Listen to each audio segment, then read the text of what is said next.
Hello and welcome to episode 438 of the Money to the Masses podcast with your resident expert as always, Damien Fay, and me, Andy Leaks. Damien, welcome back. How are you doing? I'm good. I'm in good spirits, and we've been really hectic with all the stuff we're doing. And of course, things aren't about to get any easier because next week is the autumn statement. So that is obviously when the Chancellor will stand up in Parliament and read out what's going to happen to the economy and also the changes that are going to be implemented. So it's going to be a lot going on next week. So if there are significant changes, then we will be covering them on the podcast. So make sure you tune in next week when we talk about it. But that's also quite a nice link to this week's episode, as I will explain. But the other thing that we saw Lola this week in the office, which is always a positive. Lola is the office dog, or she's actually Andy's dog, and she comes into the Money to Masses offices and stays here all day while we're working, sleeps. You barely know she's here. But there was a piece on Instagram this week where Lola's sitting on my lap watching YouTube videos about dogs, which she seemed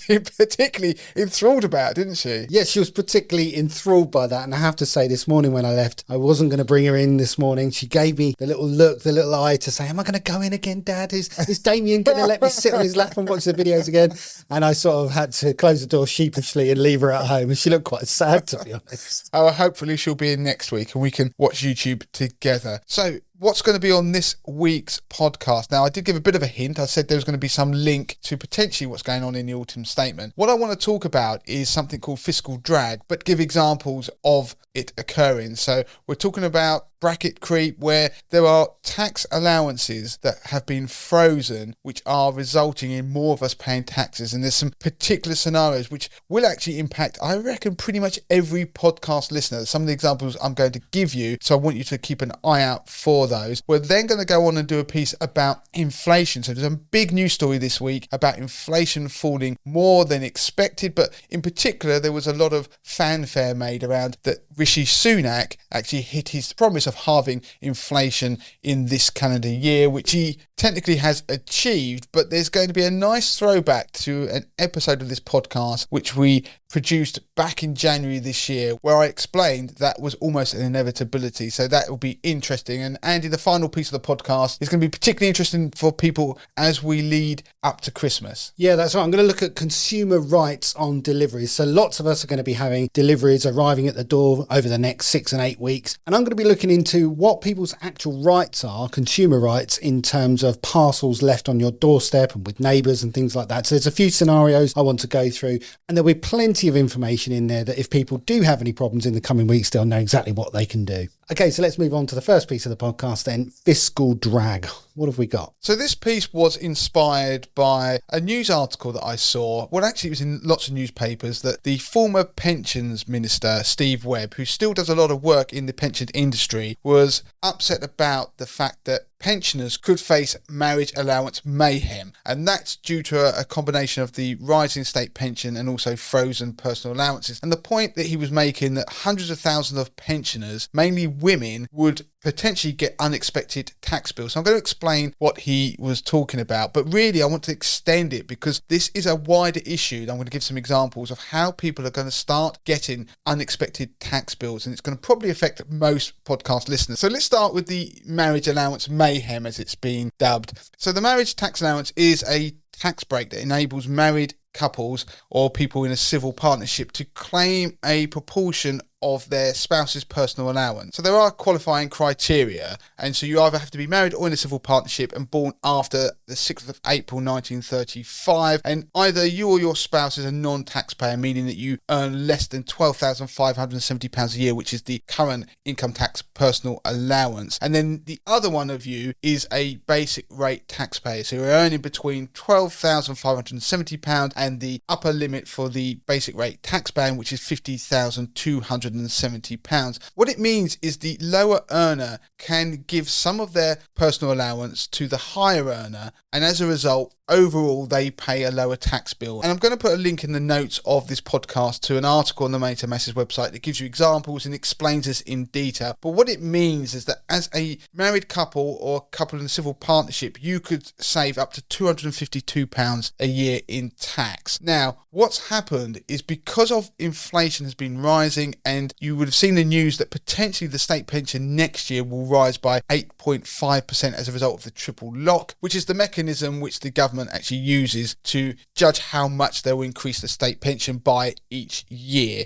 Based on what we know so far in terms of economic numbers, it is likely to be an 8.5% increase, obviously assuming the government doesn't change its mind like it has done in the past and go back on the triple lock promise. And of course, the autumn statement that we've got coming in the next week could include details relating to the state pension increases, so you want to keep an eye out for that. But of course, if the state pension does increase, so currently if you had the full new state pension, you're entitled to it, which is £10,600 a year. If you get an 8.5% increase, then that will take it to £11,502. Now, if you are using the marriage allowance, then you can give up to £1,260 of your allowance if you're the lower earner to your partner. Well, what that actually does, the way it works, it boosts their personal allowance and it reduces yours. So let's say, for example, you had given part of your allowance to your partner so they could pay less tax, then your personal allowance will be £11,310. Now, if you've been listening carefully, what you would have realised is if the state pension rises by 8.5% next year,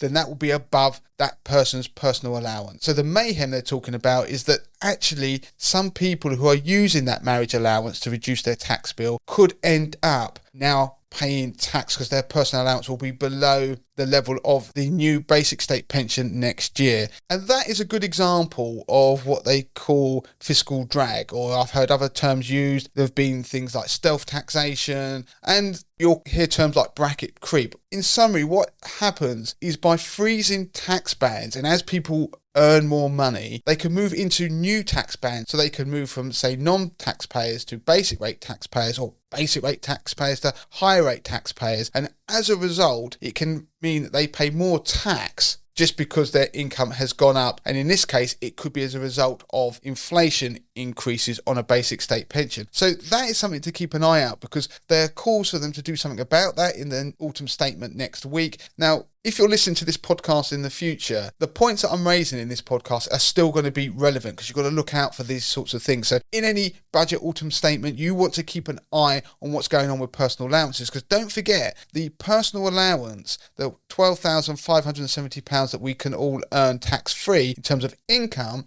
that's been frozen until April 2028. So that's already been decided. So you can see this problem is only going to get worse as we make this podcast. It's obviously 2023. This is going to be potentially for another 5 years. So that's a big deal. You can see that fiscal drag is going to get worse. So it could impact 650,000 pensioners. That's the estimate. So there'll be some of you listening to this podcast might be thinking, boo-hoo, I don't really care, because they're obviously getting an 8.5% increase to their basic state pension. And you sit there and think, well, they actually be able to use their marriage allowance to pay less tax anyway. But that's why I'm now looking at other examples of this fiscal drag that are starting to impact people. So another one I want to give is, if you are a basic rate taxpayer, the higher band for the basic rate tax is £50,270, which again, that's also been frozen into the future. Now, if you earn above that, you will start to pay 40% in tax. Now, over time, people will hopefully be getting pay rises, even if it's inflationary based. Now, they can be significant when you add them onto what you're earning already, and they can start to push you into different tax brackets. So you'll suddenly become a 40% taxpayer.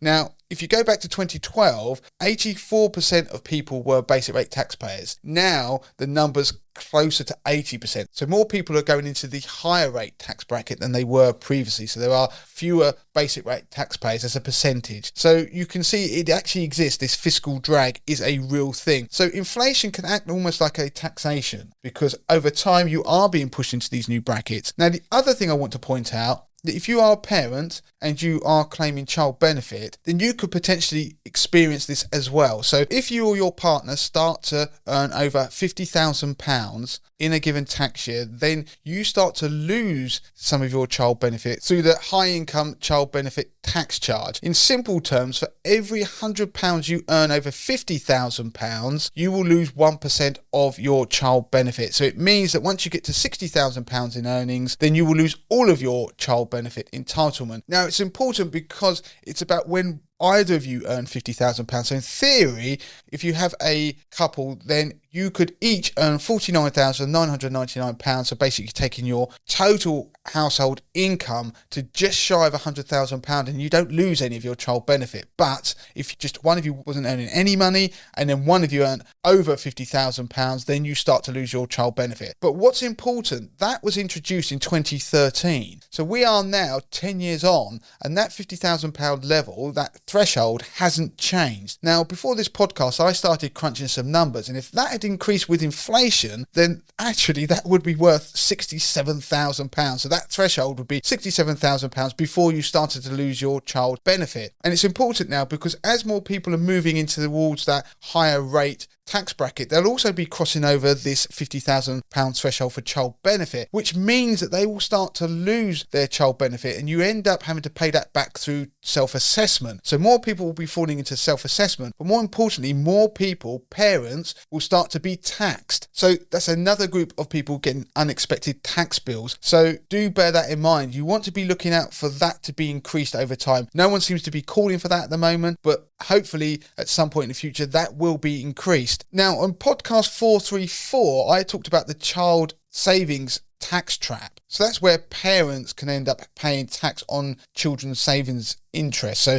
the interest that children earn on their savings accounts, if a parent has put in a certain amount of money, so the child is earning over £100 in interest in a given tax year, then they have to add that to their own income, and that is taxed accordingly. And of course, as you can see, as people start to move bands because of tax creep, you can actually get to a point where children's taxation, so the interest on the tax that children got on their savings account, could start to be taxed more as well. So this then takes me on to a wider thing about savings. So in a world where we can now get 5% on savings quite easily, if you look around at the moment, I mean, I'm going to come on to something about that in the next part of this podcast, but at the moment you can get 5% on a savings bond, for example, if you lock your money away. You only need to have £20,000 in savings before you will start to hit the £1,000 interest in a given year. And the reason I mention that, because the personal savings allowance that everybody has, that is £1,000 for basic rate taxpayers and £500 for higher rate taxpayers. So if you're in that high rate income tax bracket, you only can earn £500 a year in interest tax free. Beyond that, you start to be charged tax. So taking on board that more people are moving from basic rate taxpayers to higher rate taxpayers because of this fiscal drag, it actually means at the time where people are finally getting a decent return on savings, and they were never getting anywhere near the personal savings allowance when we're all earning 0. whatever percent on our savings. Now we get a decent rate, we're getting close to it, but at the same time we've got the fiscal drag occurring, this tax bracket creep, then you're going to be earning more interest but then paying more tax on it, because there'll be people moving from the basic rate tax threshold into the high rate tax threshold and be losing some of their personal savings allowance. Now there is the starting rate for savings as well, so you can also get up to £5,000 of interest and not have to pay tax on it, and this is if your other income is below £17,570. So the maximum for that starting rate of savings is £5,000, but for every pound of income above your personal income tax allowance, it reduces your starting rate for savings by £1. So if you earn over £17,570, you don't get this starting rate of savings, and you're just relying on your personal savings allowance. But of course, if the personal income tax allowance is frozen, which it is at £12,570, then that means more of your income is probably moving above that if you've had pay rises, for example. And therefore that means that your starting savings allowance for those who can get it is actually reducing. So therefore more of your savings will be taxed as well. So you can see how the fiscal drag is impacting savers as well, people that have money. The other thing I want to point out is there are a lot of people at this point in time who have moved money into long-term fixed rate savings bonds, because you could lock your money away for 5 years, for example, and get a really high rate of interest. We were seeing up to 6% at one point. Now, there's an important point about savings bonds. You can choose to take the interest, say monthly or annually, out of the bond. If you choose to roll it up over time, so over that 5-year period, you pay tax on the total interest when the bond matures. So that will be at the end of year 5. So if you think you've put a lot of money in one of those bonds and that money comes out at the end, all of that will be liable to taxation, and that will be applied against the allowances that I've already spoken about. So it's likely to mean, because the allowances haven't increased over time, you're going to be paying more tax on that eventual profit rather than if you've taken it each year. So you can see, again, at the time where people are locking money away, trying to get a better rate of return on their savings, they're actually increasing their chances of getting taxed again. But the other one I just want to mention is inheritance tax, because obviously the inheritance tax allowance hasn't increased over time, which is still at £325,000, which means more estates are increasingly liable to taxation, so inheritance tax, because they go over that threshold. And don't forget, inheritance tax is charged at 40%. So this is a good example of why you want to listen to the autumn statement, to listen to some of these allowances to see if they've changed. If they do or they don't, you now need to keep an eye on them, because they can start to impact things other than just the income that you earn in your job. It can be things like pensions, savings, and even child benefit. Okay, so moving on to the next piece of the podcast then, and the big news this week was that UK inflation has dropped to a 2-year low of 4.6% for October, and that was largely attributed to falls in energy prices. And so we're going to play out a piece that we recorded back in January on the podcast, where Chancellor Jeremy Hunt explained inflation. He was in a coffee shop, he was explaining how they would tackle inflation. And of course, the big news this week was that Rishi Sunak hit his targets of halving inflation by the end of the year. And so let's quickly play out that piece from the podcast. It's a few minutes long. You'll hear Jeremy Hunt first of all, and then you'll hear Damien responding back in January what that actually meant and why it wasn't necessarily as ambitious as it may be. Hi, can I get a flat white, please? Of course. While my coffee is being made, let me tell you what we're doing to halve inflation. I'm afraid coffee is getting more expensive. A year ago it would have been around £2.50, but now it's gone up to nearly £3 a cup. And the price of the weekly shop, if you look at food prices, has gone up by about 16%. And for the poorest families, the things they typically buy have gone up by even more. The Bank of England's inflation target is 2%, but currently inflation is about 10%. That means more expensive food, fuel. It means unemployment going up, businesses failing. A pound in your pocket is worth less than it used to be. There are lots of reasons why inflation has risen. One of them is COVID. When we found a vaccine and came out of lockdown, global supply chains struggled to cope, and that pushed prices up. Another is Putin's invasion of Ukraine, which pushed global gas prices to their highest ever levels. And finally, even after gas prices have started to come down, economists say that energy prices will remain high for some time. And all that means that the price of a cup of coffee has gone up. The people who transport the coffee beans over the oceans have to pay more for their fuel. People who transport the coffee beans inside the UK have to pay more. And the result is they have to put up the price of a cup of coffee, otherwise they lose money. So what's the plan to halve inflation? Well, we are investing a lot of money in renewable and nuclear power, so that our energy prices aren't at the whim of the international gas markets. We're investing a lot in a national energy efficiency program, so we use less energy and help prevent climate change. And we've taken very difficult decisions to balance the nation's books so that markets have confidence and don't punish the UK with higher interest rates that mean families with mortgages have to pay more. And that's what's happening, and that's our plan. Thank you.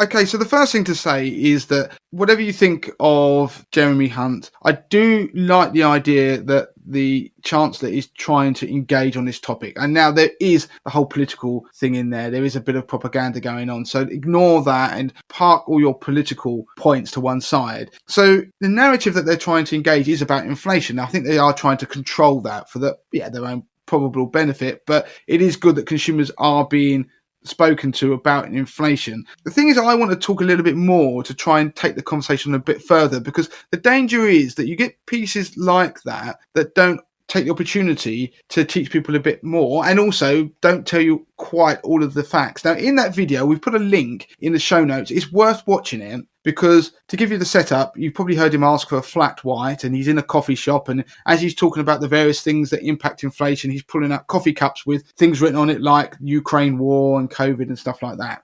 So I'll come back to that, but that gives you the setup. One thing about inflation that I think people need to remember, generally speaking, is that inflation is a measure of the rate of change of prices. It's not a measure of how high they are. So the way inflation is calculated is there are a basket of goods that the Office of National Statistics look at, and they compare that basket. It does change, but they compare the changes in prices over time. And one of those measures is they will do it over a 1 year period. So that's why you start to see these measures of inflation like the Consumer Prices Index, which is the CPI. It will take this basket of goods, look at what the value was a year ago, and work out that percentage increase. Now, the reason I mention that it's important is because inflation is running at more than 10% at the moment. So that's saying that in prices, generally speaking, this basket of goods are 10% higher than they were a year before. Now, let's go to extremes. I always think it's great to think in extremes to understand something. If you had a cup of coffee that was £2.50 last year and it cost you £1,000 this year, your rate of inflation, I can't even bother to work that out. It'll be unbelievable. But if that cup of coffee next year cost £1,000 still, the rate of inflation would have gone from some extortionate, ridiculous rate of inflation to zero, because the price hasn't changed. I'm only picking on a cup of coffee. Like I say, it's a basket of goods. So the price of coffee is still £1,000 in that example. So you're still getting high prices. So when inflation starts to fall, it doesn't mean that prices are coming down. So you hear people talk about inflation's falling, yet that means the rate of change in prices isn't as great as it was. So inflation, if it fell from 10% to 8%, that would mean at that point in time, the change in prices is 8% higher than it was at that previous point a year ago. But of course, they are still higher. The other thing to point out that this is a mathematical calculation. So if you have a spike in prices, then what you will see is a rapid spike in inflation. As you move forward, and if prices start to come down, that spike mathematically will eventually not be included in your look back. So therefore, your inflation figure will change dramatically. So if you think about it, with the price spikes we had, particularly around the Ukraine war, and prices have been elevated since, the rate of inflation will start to come down based on mathematics. If prices don't continue to go up, they can still be at elevated levels, but because you're comparing it to a period then that's after the Ukraine war, where prices are elevated, versus today where prices are elevated, the rate of inflation, the rate of change in those prices will be lower. So the reason I mention that is because there is an argument that inflation, the official measure, will start to fall. It doesn't mean your prices are getting cheaper. So when people talk about we're going to bring the rate of inflation down, well, sometimes you could just not do too much, and that will happen by a quirk of mathematics. But also,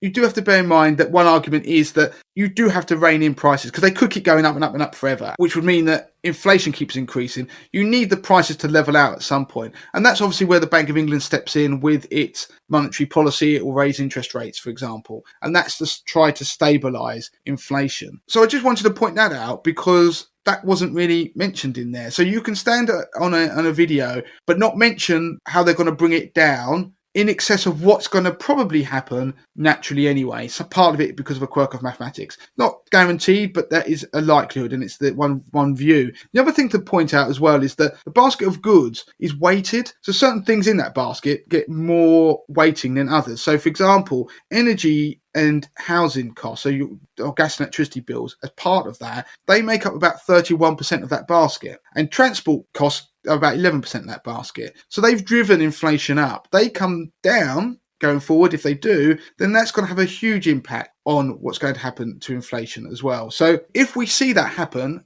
and as some people predict that energy prices come down, inflation can still come down, even if some of the other things are still going up, because it has a bigger weighting in it. So that's, again, something to bear in mind. It's an important point about this weighting. So back to November 2023 now, then. This is current Damien. You've just heard past Damien, or as I should probably introduce him, Nostradamus. I mean, it was a great piece listening back to that, because I said it at the time, and okay, it's a bold claim, but really what I was doing was just explaining the mathematics behind it. And it was really interesting, the point at the end where I was making about the energy part, because that is the biggest driver. When you go and look at the article, we'll put a link to it in the show notes of this podcast, that the reason that inflation came in on target was because of a fall in energy prices and fuel costs, so things like petrol, which are the biggest contributors. So if I could predict that back in January, then it was really something that was a function of mathematics. Now, this isn't political. It could have been anybody who said it. It didn't have to be Rishi Sunak, but people can understand that prices are still high, and energy prices that we're paying now this winter will feel higher for people than they did last winter, because don't forget that we haven't actually got the government help as well. If you recall, last year we were all getting around about £60 a month, I think it was, as help from the government, which came either directly from our providers into our bank accounts or knocked off the bills by the providers themselves before they charged us the final net amount. So what does that all mean then for consumers? So inflation coming in lower than expected, because it was lower than what people were expecting. I mean, I have to say it wasn't significantly lower. It was predicted to come in at 4.8% and it came in at 4.6%. And if you listen to the news, there was a similar thing happened in the US this week. Inflation came in lower than expected. So it's not unique to the UK, and it will be partly because of what the Bank of England has been doing by raising interest rates. And that is one of the implications of this. The market has started to reprice where it thinks the base rate will be now. So if you go and listen to our YouTube channel, I regularly do updates about where the Bank of England base rate will be based on swap markets. So essentially, it's an indicator where the market thinks the base rate will be over the next 5 years. And if you go back a week or so, then the market was predicting the base rate would still be around 5% at the end of 2024. Well, now, since the inflation data, and actually in the lead up to it, because there was still an expectation inflation would fall, maybe it came in obviously lower than people thought. We are now at the stage that the market thinks we've hit the peak. We did that on the podcast recently and talked about it, but they are now cutting their bets, and they think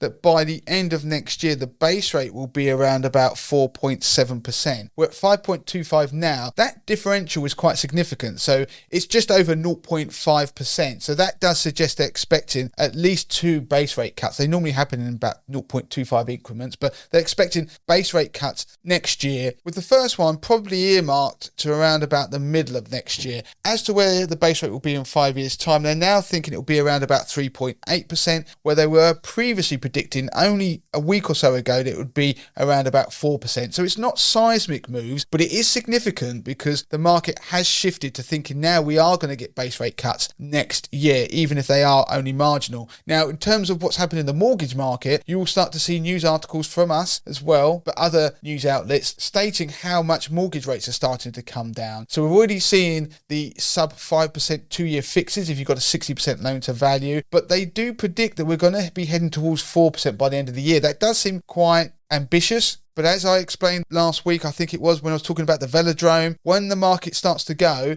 and the biggest lenders start to cut the rates, then they all start to go. And what we've seen, and the reason why it's interesting this week, is the big six, the main high street lenders have started to be the best buys in the tables, and they've started to cut their mortgage rates. So that trend is seemingly accelerating. So do keep an eye on the mortgage rates. We do have best buy tables on the Main to Masses website. I'll put a link to them in the show notes. Now for savers, we are now getting savings rates that are higher than the rate of inflation, because inflation is now much lower. We could get another second wave of inflation. I've talked about that on the podcast in recent weeks, but do bear that in mind. But I think we're going to start seeing savings rates now start to fall probably quite aggressively. So if you have money to lock away, we talked about it. We did warn you a week or two ago. That trend is only likely to accelerate. And just a final thing on the inflation figures that came out this week, food prices. Inflation coming down is great, but we are still feeling the pinch as consumers. I mean, food inflation was still at 10.1% for October, which is less than the 12.2% recording in September. So it is coming down. But I think it's important to remember where we are, because if you look back 2 years, so October 2021, food prices now are 30% higher than they were 2 years ago. That is significant. We're still paying more for our food, so I don't think that's going to change significantly anytime soon. And that is an interesting stat. And just to remind people that when we say the percentage numbers, they are annualized rates. So when we talk about 10%, that's an annual inflation rate comparing to the year previously. So moving on to the last piece of the podcast, Andy, then, consumer rights when it comes to buying gifts and having stuff put on your doorstep. Yeah, so no doubt over the next few weeks, we're all going to be having deliveries delivered to our doorsteps. And of course, we can't always be in. So it begs the question, what are our rights in terms of instructing people to leave stuff in various places? I'm going to just cover off a few details in terms of the rules, if you need to contact delivery companies, if you've had problems with deliveries, but also what your rights are, your consumer rights are, if you need to take things further. And so let's just cover off, first of all, the one key thing to remember when it comes to package deliveries. If you do have a problem with something going missing or if it's damaged, your contract is actually with the retailer, not the delivery firm. So the first port of call is to contact the retailer in any situation. Now, unfortunately, there isn't an ombudsman for the package delivery industry yet. There are signs that is going to change actually sometime soon. So go to the retailer as your first port of call. And so it's the retailer that's actually responsible for getting those goods to you intact. So they are responsible also for refunding you if there's a problem and arranging any replacement deliveries if that's necessary. And the key message here is that you shouldn't have to wait ages while the missing parcel is investigated and it goes from the retailer to the parcel delivery firm back to the retailer. Stand your ground. If you ordered it and it didn't turn up or it was damaged, you are entitled to a full refund. So don't let them fob you off. It is the law. You are covered under the consumer law if your items don't turn up or they are indeed damaged. What happens if the delivery person's lobbed it into the bush and it's completely ruined? It's happened to me before. Yeah, well,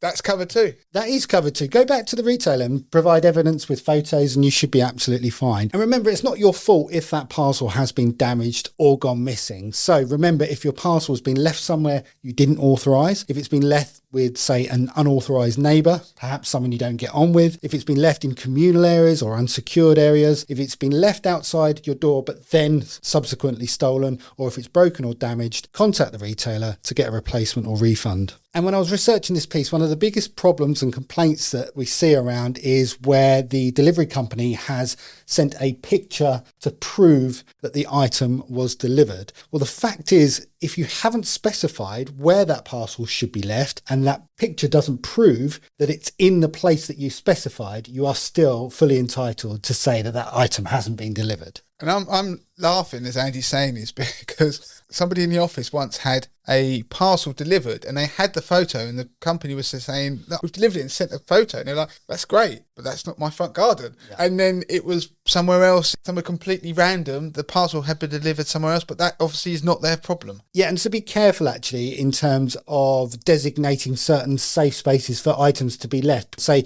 big retailers like Amazon, you may well have filled in a form one time, a long time ago, saying that, I don't know, leave it by the back door. And it may be that that's been saved on their system and it is then used for all subsequent deliveries. And obviously it might not be convenient for you now. And so if you get regular deliveries from a specific retailer, make sure you check your preferences to see if anything is saved in there. And just moving on to the final bit about delivery dates and timescales, they are a part of consumer law and the rules dictate that goods should be delivered on or around the date that you were given when the order was placed. Now that does feel a little woolly, but just bear in mind that you are covered, and if no date was given or agreed, the shop must get your purchase to you within 30 days of the order being placed, and if that doesn't happen, you should be entitled to a full refund. And if you paid an additional fee for a specified time or delivery date that wasn't then carried out, you can of course ask for a refund on that too. And also there's been some changes in terms of the regulation. The regulator, Ofcom, has introduced some new rules for delivery firms, and that was in April 2023, which actually is going to make a difference because that wasn't in place last Christmas. And so the rules state that the parcel company must provide certain information to the person making the complaint. Now, I said earlier about the fact that you go to the retailer if you've got an issue. There are, of course, many times when you may need to get in touch with the parcel provider. For example, if you are the seller, if you're selling things online, if you've got a small business, you need to be able to contact the parcel company to make a complaint yourself. Or if you were just sending a parcel to somebody else and you're using a delivery company to do that, because obviously Royal Mail isn't necessarily the cheapest way to send parcels. So you could be using one of these companies and therefore you have to have a way of making a complaint. Yeah, so the new rules state that it should be much easier now. So you should be given details about exactly who you can contact if you're going to make a complaint against a delivery firm, the channels you can go through to make the complaint, and also the person you're dealing with should have received the appropriate knowledge and training in order to deal with your complaint effectively. So hopefully that industry, which is the delivery industry, will have some improvements. I know a lot of people have problems with it when they're trying to receive parcels. So that is it for this week on the podcast. As ever, do make sure you review the podcast. We should do this at the beginning. Please make sure you review the podcast because a lot of effort goes into producing it and we love reading your reviews, and you could win a Money to the Masses mug as well as hear your review read out on the podcast. Of course, do follow us on our social channels, whether that be Instagram. It could join our Facebook group, for example, facebook.com/groups/Money to the Masses, and make sure you subscribe to our YouTube channel. So Andy, I think that all that's left is for us to say until next time. Until next time.